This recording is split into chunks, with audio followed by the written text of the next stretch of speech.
आजच्या व्हिडिओमध्ये मस्त अशी येळवणीची आमटी कशी करायची ते बघणार आहोत। त्यासाठी मी इथं 3 वाट्या पाणी गरम करण्यासाठी ठेवलं होतं। त्याच्यामध्ये आपल्याला 1 वाटी हरभरा डाळ टाकायची, त्याचबरोबर थोडंसं तेल टाकायचं। तेलामुळे मस्त अशी डाळ शिजली जाते। आता काय करायचं, 2-3 शिट्ट्या झाल्यानंतर हे बघा मस्त अशी डाळ शिजली आहे। डाळ छान शिजवायची म्हणजे त्या डाळीचा अर्क पूर्णपणे पाण्यात उतरतो आणि आमटी खूप छान लागते।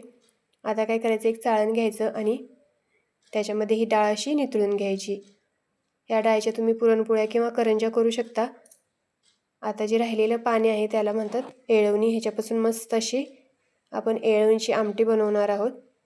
सगळ्यात आधी आपल्याला मसाला बनवून घ्यायचा आहे। त्यासाठी 2 चमचे तीळ, 1 चमचा जिरे, 1 चमचे धने आणि थोडंसं सुकं खोबरं घ्यायचं आणि ते मिक्सरमधून आपल्याला बारीक करून घ्यायचं आहे। आता ह्याच्यामध्येच आपल्याला थोडीशी कोथिंबीर, त्याचबरोबर लसणाच्या 5-6 पाकळ्या टाकायच्या आणि हे पाणी घालून एकदम बारीक अशी पेस्ट करून घ्यायची। हे बघा अशा पद्धतीने जेवढं तुम्ही बारीक मसाला बनवाल तेवढी तुमची आमटी दाटसर येते। आता काय करायचं, एक पातेलं घ्यायचं, त्याच्यामध्ये 2-3 चमचे तेल गरम करायचं। तेल व्यवस्थित तापले की त्याच्यात अर्धा चमचा मोहरी टाकायची, त्याचबरोबर ठेचलेला लसूण टाकायचा, त्याचबरोबर कढीपत्ता टाकायचा आणि जो आपण मसाला बनवला होता तो त्याच्यामध्ये टाकून 2-3 मिनिटं आपल्याला तो व्यवस्थित तेलामध्ये परतवून घ्यायचा आहे। लसूण ठेचून टाकल्यामुळे आमटीला मस्त अशी चव येते। आता हे परतून झाले की त्याच्यामध्ये पाव चमचा हिंग, अर्धा चमचा हळद, त्याचबरोबर चवीनुसार कांदा लसूण मसाला चटणी टाकायचे आणि तेही 2 मिनिटं आपल्याला परतवून घ्यायचं तेलामध्ये, म्हणजे आमटीला छान असा कट येतो।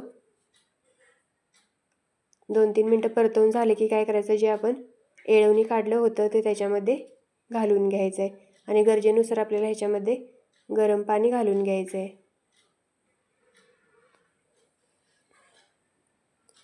ही आमटी जशी म्हणजे शिजेल तशी ती घट्ट येते। त्यामुळे जरी आता तुम्हाला पातळ वाटत असली तर जशी ती शिजेल तशी ती घट्ट येते।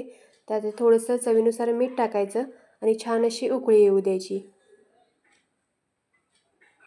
हे बघा मस्त अशी उकळी आली की त्याच्यामध्ये आपल्याला बारीक चिरलेली कोथिंबीर टाकायची आहे। अशी ही मस्त आपली येळवणीची आमटी तयार आहे। कट पण त्याला खूप छान आलेला आहे आणि दाटसरपणा पण आलेला आहे। जर रेसिपी आवडली असेल तर करून बघा आणि आपल्या चॅनलला लाईक, शेअर आणि सबस्क्राईब नक्की करा। धन्यवाद।